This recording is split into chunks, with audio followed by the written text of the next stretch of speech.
Salam sejahtera kepada semua penonton, tuan-tuan dan puan-puan yang dikasihi sekalian. Sebelum kita teruskan berita ini, sila pertimbangkan untuk tekan butang subscribe supaya Anda tidak ketinggalan isu hangat yang berlaku di Malaysia maupun luar negara. Anda juga dibenarkan untuk kongsikan video ini agar semua orang mengetahui isu hangat ini. Baiklah, isu hangat hari ini ialah Kuala Lumpur. Siti Nuramira Abdullah, wanita tular di media sosial kerana menanggalkan baju kurung dan tudungnya ketika membuat persembahan di sebuah kelab komedi, mengaku tidak bersalah di Mahkamah Session hari ini atas pertuduhan menyebabkan rasa tidak harmoni dalam kalangan orang Islam. Siti Nur Amira Abdullah, 26 tahun, membuat pengakuan itu. Sejurus pertuduhan dibacakan terhadapnya di hadapan Hakim Siti Aminah Ghazali. Mengikut pertuduhan, Siti Nur Amira didakwa mengaku seorang Muslim dan menghafal 15 juzuk Al-Quran, kemudian membuka tudung dan menanggalkan baju kurung sewaktu membuat persembahan di atas pentas. Perbuatan itu didakwa dilakukan tertuduh di restoran Craig House Comedy Club 24 Lorong Rahim Kajai 14 Taman Tun Dr. Ismail TTDI Brickfields jam 6 petang pada 4 Jun lalu. Berikutan itu tertuduh didakwa melakukan kesalahan mengikut Seksyen 298E-1-E Kanun Keseksaan, iaitu perbuatan berkenaan boleh menyebabkan suasana tidak harmoni atas alasan agama dan antara orang menganut agama sama.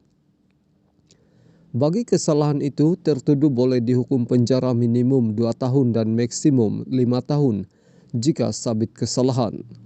Peguam tertuduh R. Sivaraj memohon anak guamnya dikenakan jaminan minimum RM4,000 dengan syarat tambahan melaporkan diri di balai polis mengikut keperluan serta pasport diserahkan kepada mahkamah. Katanya wang jaminan tidak seharusnya ditetapkan pada jumlah tinggi kerana ia bukan bersifat hukuman, sebaliknya bagi memastikan tertuduh hadir ke mahkamah. Siti Nuramira masih bujang dan bekerja di agensi pemasaran serta perhubungan awam sebelum ini, namun kerjayanya terjejas akibat penularan COVID-19.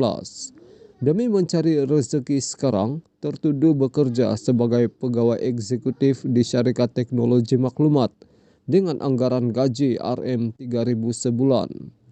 Tertuduh juga memberi kerjasama penuh sepanjang proses penahanan dan reman, selain tidak akan memuat naik kenyataan di platform media mengenai perjalanan kes, katanya.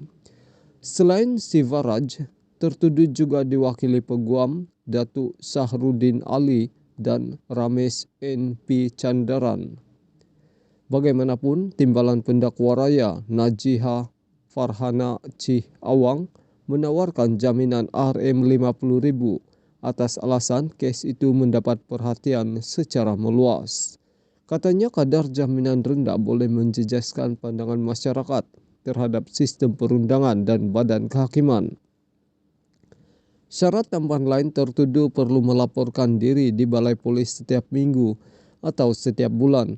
Selain pasport diserahkan kepada mahkamah, selain itu arahan larangan daripada mahkamah supaya tertuduh tidak membuat kenyataan perjalanan kes di media sosial dan cetak, katanya. Mahkamah kemudian menetapkan jaminan RM20,000 dengan syarat tambahan seperti dicadangkan pihak pembelaan dan pendakwaan.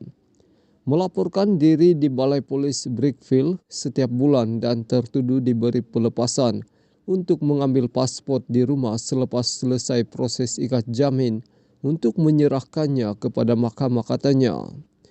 Sebutan kes ditetapkan pada 18 Ogos ini. Media sebelum ini melaporkan wanita itu ditahan di Jalan Gasing, Petaling Jaya Sabtu lalu dan direman 4 hari hingga hari ini. Manakala teman lelakinya ditahan dan keesokannya direman 3 hari hingga tempo sama. Sebelum ini tular satu video di media sosial memaparkan wanita itu yang mengaku berasal dari Kuala Kangsar, Perak, menghina Islam ketika membuat persembahan di klub komedi di TTDI. Sekian isu hangat ini, jangan lupa tekan butang subscribe dan kita jumpa lagi.